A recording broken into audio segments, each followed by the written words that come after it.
When I share my story, I know that there are people who are growing up like me. Every sketch, every piece of art is a reflection of Louis Gong's unique heritage. My art, I think it's a little microcosm of the way that I try to live my life. The Seattle artist is known for using his art Highly visible indigenous art that's so Asian. to bring cultures and community together. How do you identify? I'm Chinese, Native, French, and Scottish. And now his mission includes sharing his story I merge influences. as part of a video storytelling project aimed at fighting hate. Osays as a collection really communicates the diversity within the Asian community. My story fits right in.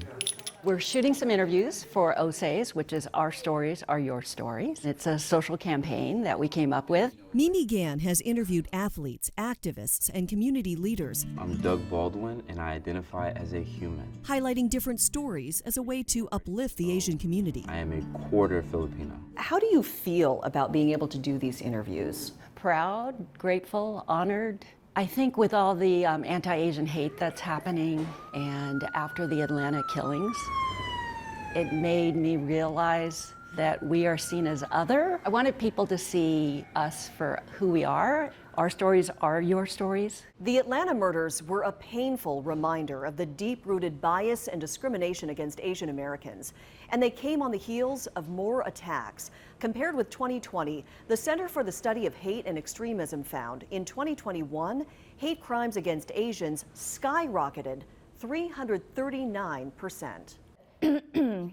Attacks were happening. Sorry, hold on. Now I'm starting to remember. Yeah, I mean, there's a lot of pain, a lot of anger, a lot of sadness, and also a feeling of we didn't know what to do, but we felt like we had to do something.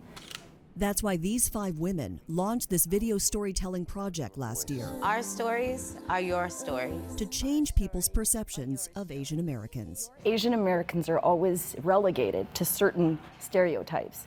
But the sex worker one, for some reason, that one just made me so angry. These trite and reductive narratives, these sex workers working in these salons in Atlanta. No, none of those things are accurate. And we need to come together.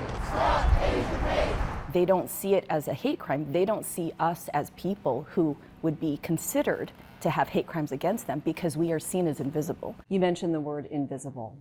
How many of you can relate to that word? It's part of our maybe culture to not really say anything, and we've had to assimilate. We're so conditioned to just sort of accept it that we don't even realize that we're invisible in some ways. But to be seen means first you need to be heard. Why do you feel so empowered to share your stories today, right now? There's a power in stories. When my parents moved into their home, someone burned a cross in our yard. And the neighbors actually sent around a petition to try to get us to move because we were the first non-white family in that neighborhood. Speaking up about racial trauma in the Asian culture can be uncomfortable. What we're trying to do with these videos is to bring a sense of humanity.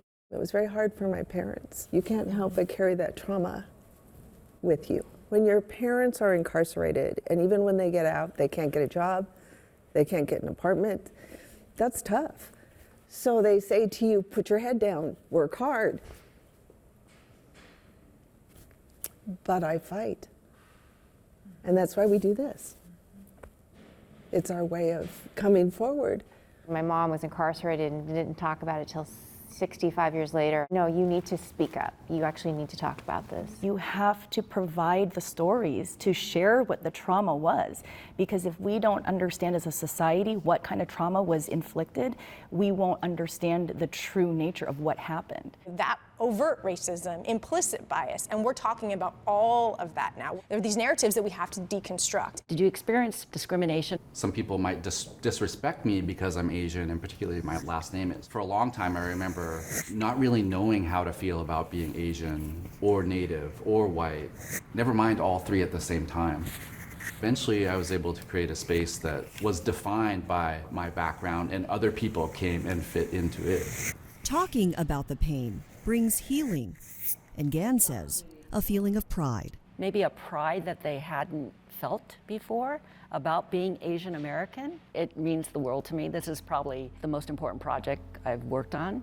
I want my children to be able to understand the connection that I have with my grandmother. All the stories will be preserved in the Wing-Luke Museum's Oral History Archives, so future generations can learn from the past. I wanted to show stories that encourage empathy and compassion, and for people to see us for who we are and that we're not so different.